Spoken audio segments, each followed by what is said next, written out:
جبرائیل علیہ السلام کی خواہش۔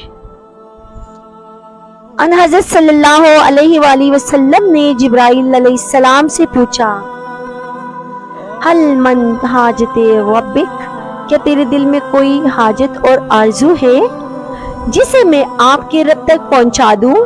جبرائیل علیہ السلام نے عرض کیا کہ میرے دل میں فقط ایک آرزو ہے جو آپ میرے رب تک پہنچا دیجئے، وہ یہ کہ قیامت کے دن جب آپ کی گنہگار امت پل صراط سے گزرنے لگے اور گزرتے وقت اس کی قدم لڑکھڑانے لگے تو باری تعالیٰ مجھے اس امر کی اجازت دے دے کہ میں آپ صلی اللہ علیہ وآلہ وسلم کی امت کے لیے پل صراط پر اپنے پر بچھا دوں تاکہ وہ سلامتی سے گزر سکے۔